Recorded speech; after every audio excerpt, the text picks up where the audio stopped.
How did you handle town hall meetings when Tea Partiers interrupted the town hall meetings? With the same level of dismissiveness? Or did you handle it with the sense that, what's going on here, these angry people? Who are these angry people? Well, my coverage of that was about it being organized. Okay. Yeah. But again, that is, your coverage of it was to delegitimize it.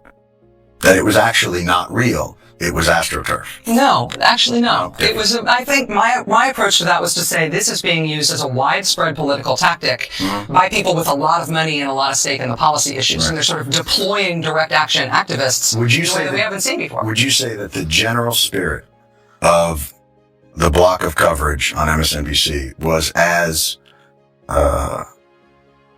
dismissive of the woman who stands up and says Bush is a war criminal? Do you think MSNBC has changed over the last 5 years? You know, there is a genetic linkage between Keith. Keith was the first, and it was a voice like in the wilderness. People were like, what? Yeah. Oh my God, you can say that, you know.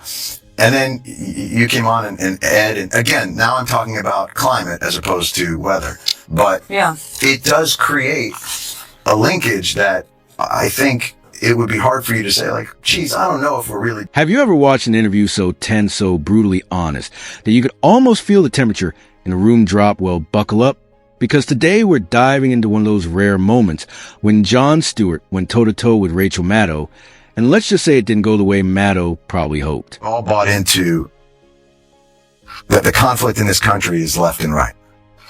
Liberal, conservative, red, blue. And all the news networks have bought into that. CNN sort of started it. They had this idea that, you know, the fight in Washington is Republicans and Democrats. So why don't we isolate that and we'll stand back here and that's, you know, Democrats and Republicans will go at it. Red and blue staters will go at it. And what it does is it amplifies a division that I actually don't think is the right fight. But if what you're asking me is, do I believe that? What he's saying, that's what I believe. Now, before we dive in real quick, if you love honest commentary that pulls no punches, make sure to smash that like button and hit subscribe. Trust me, you don't want to miss what's coming next. All right, back to Showdown. Picture this: Jon Stewart, a guy known for his razor sharp wit and unapologetic liberal leanings, sitting across from Rachel Maddow, one of MSNBC's star players, someone who's practically a symbol of left-leaning media. Now, you'd think it would be a cozy, chat-a-friendly meeting of, like, mine's not even close. Instead, Stewart took the opportunity to do what he does best: peel back the layers of spin and get to the uncomfortable truths the rest of the media avoids like the plague. Stewart wasn't just calling out MSNBC's hypocrisy. He was calling out the whole broken system. He made the bold claim that the real fight in this country isn't left versus right. What I do believe is both sides have their way of shutting down debate.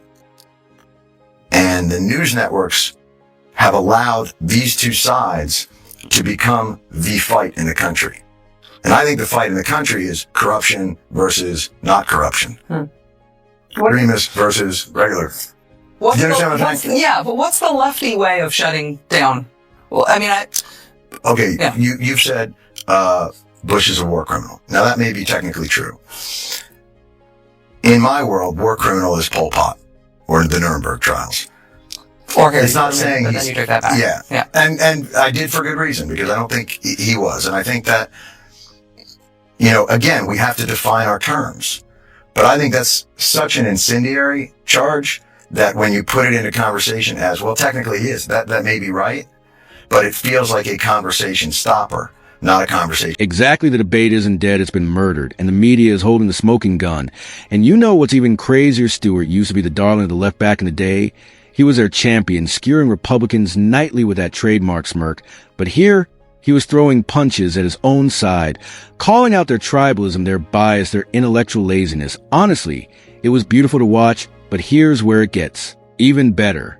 Follow your logic, and I believe what you're saying up until a point. And the I'm point, glad somebody's following. No, I do follow your logic. But it's, right. I mean, the people interrupting meetings and interrupting rallies are direct action activists who are doing stuff to be purposely disruptive and a pain in order to sort of throw a wrench in the works. Right. And then on the other side, so you're saying that it's really nothing. Well, it's not that it's nothing. It's just not being done with the same level of authority as it. Stewart didn't just stop at Maddow. He called out the whole network tracing a genetic linkage. His words. Do you think MSNBC has changed over the last 5 years? You know, there is a genetic linkage between Keith. Keith was the first, and it was a voice like in the wilderness. People were like, what? Yeah. Oh my God, you can say that, you know.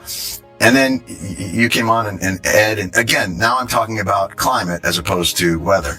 But yeah, it does create a linkage that I think it would be hard for you to say, like, geez, I don't know if we're really doing that.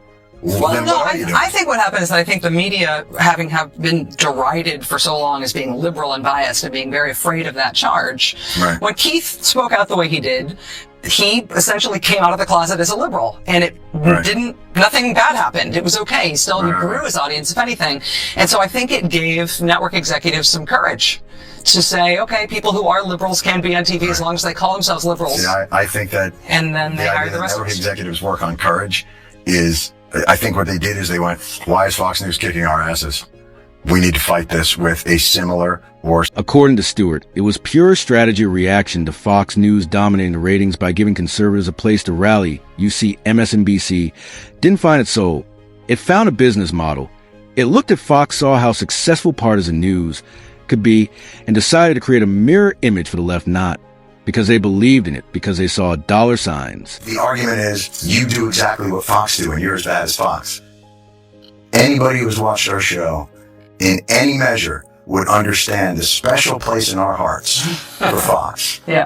So again, it feels to me like false equivalence sounds like something that you're doing as well.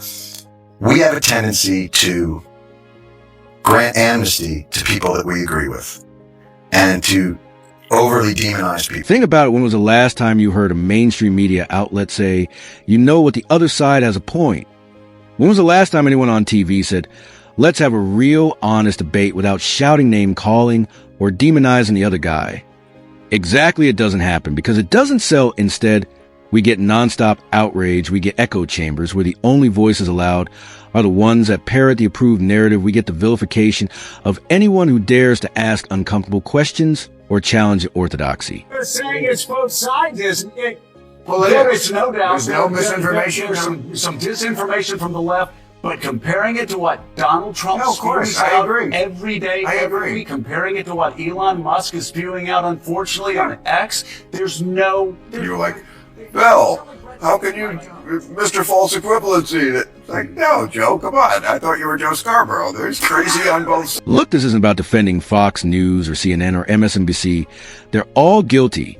They've all sold out real journalism for ratings and ad dollars. They've all chosen sides. A lot of people on the right who have made this decision that they'll only talk to media who agrees with them. That's their greatest triumph. Yeah. And that's new. I think they're only able to do that now because the conservative media is big enough that they can still use it to get their voice out. You know, I don't think that's a new concept. I don't think that's a Republican or right-wing concept. I think they've executed it pretty well. I'd say Bill Clinton was pretty good at delegitimizing. The great thing that they've done, I think the brilliance of Fox is they've delegitimized the idea of editorial authority while exercising incredible editorial authority. Right. Which is, it's amazing. And they also have the game that they're all out to get us. So any criticism of them can be filtered through the idea that it's persecution. It's not, this isn't criticism, it's persecution. And Stewart, once the court gesture of the left, wasn't afraid to call them out. That takes guts. And honestly, we need more of that. We need more people willing to say, hey, maybe the world isn't as simple as left, good, right, bad, or vice versa. Maybe complex issues deserve complex conversations. Maybe shouting down your opponent isn't winning, it's just cowardice. With microphone behind all the moral posturing and righteous anger, there's a machine. And that machine doesn't care about truth, fairness, or unity. It cares about ratings, about power, about control. And until we see through that, we're just pawns in their game. So yet Jon Stewart didn't just roast Rachel Maddow. He exposed a whole rotten system. And honestly, it was one of the most important reality checks we've had in years. If you found this breakdown eye-opening, or if you just enjoyed watching someone finally call out the hypocrisy, make sure to hit that like button and subscribe and drop a comment. Do you think mainstream media is fueling the division, or are they just reflecting it? Let's get the conversation going. Thanks for hanging out, and I'll catch you in the next one.